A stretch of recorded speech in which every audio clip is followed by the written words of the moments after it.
दोस्तों, हमने आपको हमारी पिछली रिपोर्ट में बताया था कि किस तरह से रशिया भारत पर दबाव डाल रहा है कि वो एफएटीएफ की अगली बैठक में रूस को ब्लैकलिस्ट होने से बचा ले। लेकिन हमारी आज की लेटेस्ट अपडेट में हम आपको बताएंगे कि खुद भारत एफएटीएफ की चुंगल में फंस चुका है। खबर निकलकर सामने आई है कि 13 साल बाद एफएटीएफ भारत में वापसी कर रहा है। अचानक ऐसा क्या हुआ कि एफएटीएफ को भारत आना पड़ा, वो भी उस दौरान जब हर तरफ ये खबर थी कि रशिया एफएटीएफ में ब्लैकलिस्ट हो सकता है और भारत उसका सपोर्ट कर सकता है। आखिर क्या है ये पूरा माजरा? क्या इंटरनेशनल प्लानिंग इसमें इन्वॉल्व है या किसी और तरीके से भारत को फंसाया जा रहा है? बताएंगे आपको सब कुछ पूरे विस्तार से हमारी आज की इस खास वीडियो में। तो चलिए शुरू करते हैं इस वीडियो को बिना वक्त गवाए। दोस्तों, एफएटीएफ भारत में क्यों वापसी कर रहा है, ये जानने के लिए हमें थोड़ी सी बैक स्टोरी को जानना जरूरी है। 2006 में एक ऑब्जर्वर स्टेटस के तौर पर भारत ने एफएटीएफ को ज्वाइन किया था और फिर 2010 में भारत एफएटीएफ का फुल मेंबर बन गया।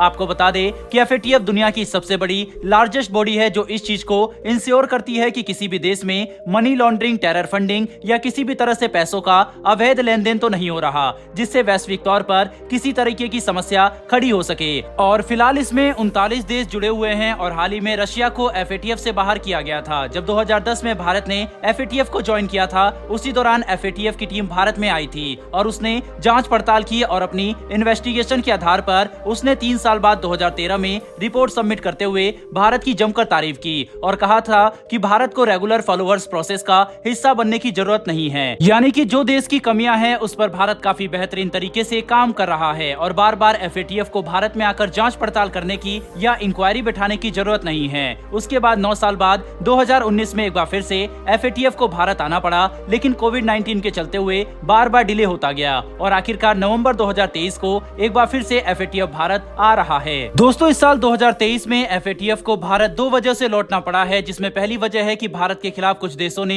ये बात फैला दी है कि भारत में लॉबिंग की जा रही है, यानी कि कुछ प्राइवेट इंस्टीट्यूशन और इंडिविजुअल्स द्वारा भारत सरकार के डिसीजन को इन्फ्लुएंस किया जा रहा है। दूसरी वजह है हिंडनबर्ग द्वारा अडानी कंपनीज के खिलाफ जो रिपोर्ट निकाली गई थी उसकी जांच पड़ताल। इन्हीं 2 वजह से एफएटीएफ इतने साल बाद इस साल भारत का दौरा कर रही है। लेकिन परेशानी यह है कि एफएटीएफ ने अपने आने से पहले ही 350 सवाल भारत को भिजवा दिए हैं, जो वह इंक्वायरी के दौरान उनसे पूछेंगे और इन्हीं सब सवालों का जवाब भारत सरकार और सेबी ढूंढने में लगी हुई है। यानी कि अपनी तरफ से भारत पक्की तैयारी कर रहा है ताकि जब रिपोर्ट मांगी जाए या सवाल किए जाएं तो उनके पास बकायदा फिजिकल फॉर्म में सबूत हो और वह अपनी बात को और भी ज्यादा कॉन्फिडेंस के साथ कह सके। दोस्तों, अब इन सवालों के जवाब तैयार करने के लिए सेबी ने कुछ बड़े कदम उठाए हैं, जिसमें पहला है सेबी ने भारत में officially registered financial service entities को सवालों की लिस्ट भेजी है और इन सभी सवालों के जवाब को एक प्रॉपर रिपोर्ट में मांगा है। दूसरा बड़ा स्टेप जो सेबी ने उठाया है वह यह है कि इसी महीने की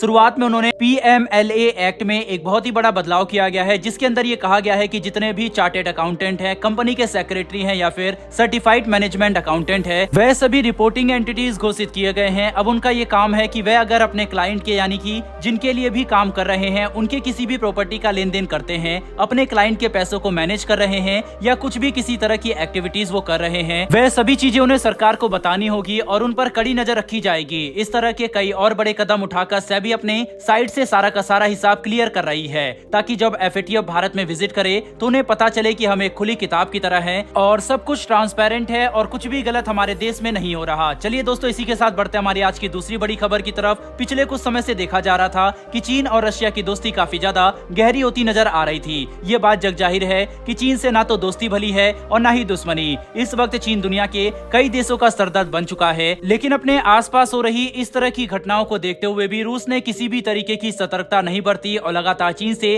अपनी दोस्ती को मजबूत करता रहा, जिसका भारी हर्जाना अब रशिया की सरकार को भुगतना पड़ रहा है। हाल ही में ये अपडेट निकलकर सामने आई है कि रशिया की जो गुप्त हाइपरसोनिक मिसाइल थी उसकी टेक्नोलॉजी रशिया के ही एक साइंटिस्ट ने चुराकर चीन को दे दी है।